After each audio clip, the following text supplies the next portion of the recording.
Hi, welcome to Taos, New Mexico. My name is Sandra Richardson, and I'm here to introduce you to one of our local lovelies, Cherie Burns, who has just completed a biography of another of our local lovelies, Millicent Rogers. Her book is called Searching for Beauty. And I'd like now to ask Cherie, why did you call it Searching for Beauty? Well, I was looking for something that would really embody and suggest Millicent's life, and that was the title that seemed to best describe her journey. She was very adept at recreating herself over the years, and she was always searching for the next beautiful thing, beautiful moment, and that seemed very apt. Great. Yeah, I love the title, by the way. I think it's just great.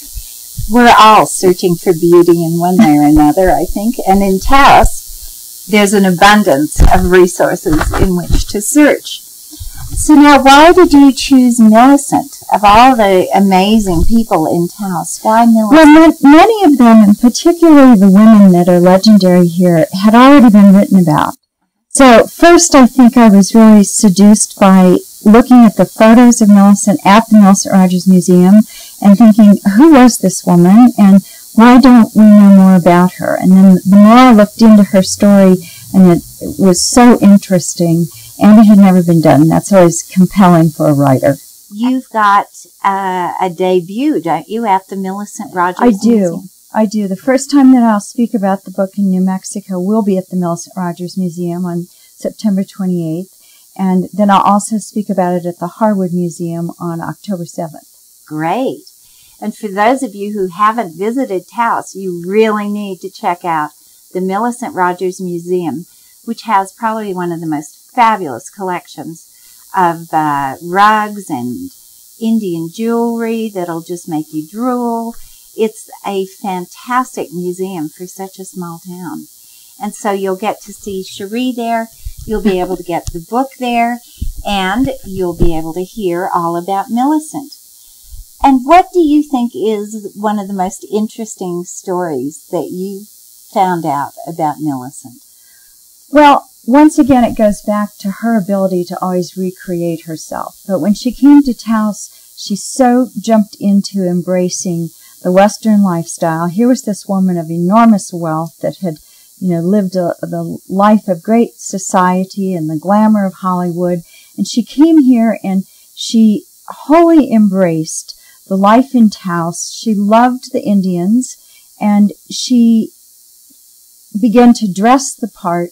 I mean, that was what made her interesting wherever she went, was how fully she would immerse herself into the life. But certainly here in Taos, she did that. Yeah, which is unusual considering she was the Standard Oil heiress, right? She was. So here she is in this dusty town in the middle of nowhere, New Mexico. Do you know why she chose Taos? Well, I know why she was brought here. She had, the year before she came here, gone to Hollywood and had a love affair with Clark Gable. Ooh! And for the first time, I think, in her life, he dropped her instead of the other way around.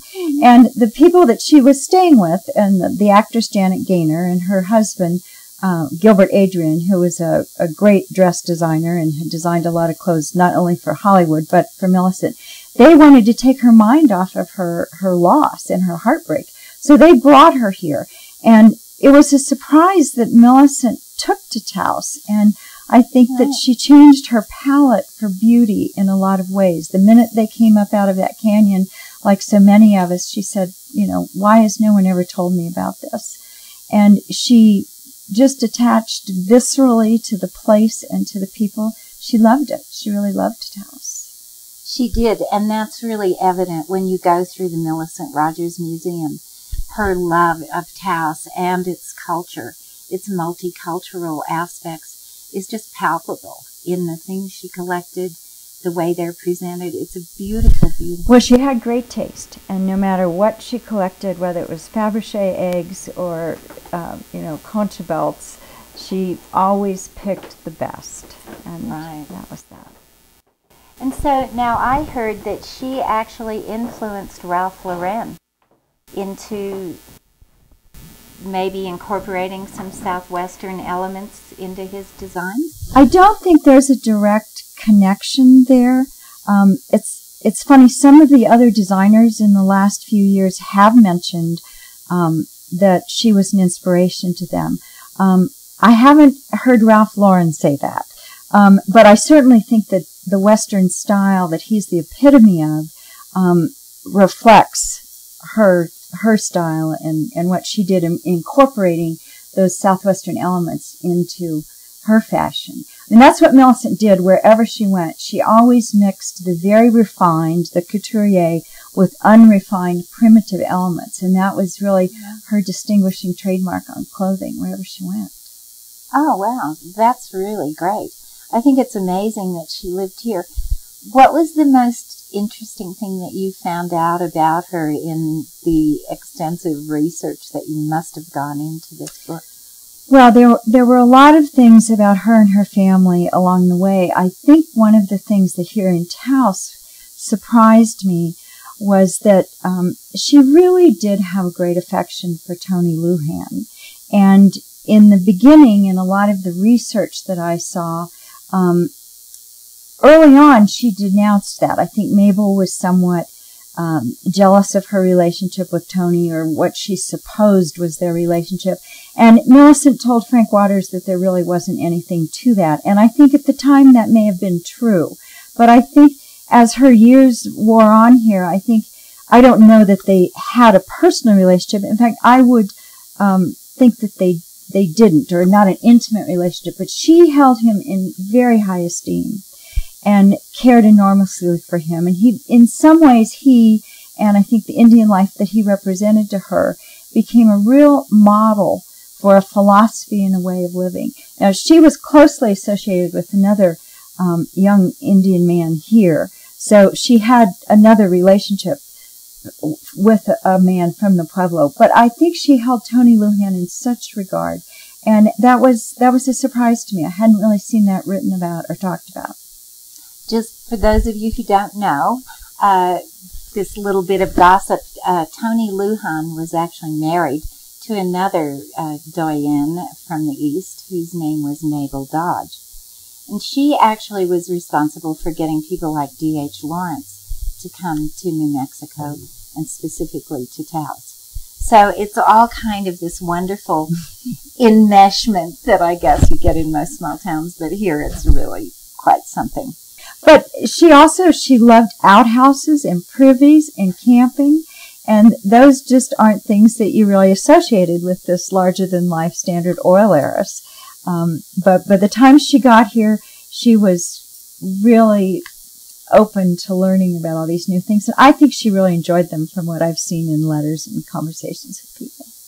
She seemed, from what I've gained from being in the museum, like she really had a love affair with Taos as a place. I think that's accurate. I do. I think she really loved it. Yeah. Now, how did her family, the big oil family, how did they react to this slightly surprising, I would imagine, move to the middle of nowhere? Well, her sons at that point, I think they were rather accustomed to her picking up and moving on. I mean, she really did recreate herself in almost every decade in the first half of the 20th century, which is one of the reasons she was so interesting to write about. So I think that the sons were accustomed to that and used to that. I think they also fell in love with Taos themselves. When her sons, Paul and Arturo, came here more than her first son, Peter, although he did come here, I don't think that he felt the same way about Taos as the other boys, but I can't say for sure. But the boys loved Taos. They did. Came to like it very much. Wow. Are they still here? No, Paul, who probably lived here for the longest time, he died some years ago. Arturo is still living. He's her second oldest son, and he spends a great deal of time here. He still is in the house that she bought and remodeled and lived in during her time. And he this is not his full-time residence, but he's here a lot during the summer. Wow. Okay. So there's still a connection. And they work closely with the museum, so they've really been able to carry the torch of her sense of collecting and her things into the museum. That's fantastic. I love it that it's ongoing. And she still actually influences many people in Taos. There are a lot of fashion designers who live in Taos and who do that. I'm thinking of Martha Reed at the moment, who did that Millicent Rogers thing of finding, her passion was Navajo blouses and broomstick skirts that were traditional native fashion that she then turned into high fashion. And I'm sure that's following in the tradition of Millicent.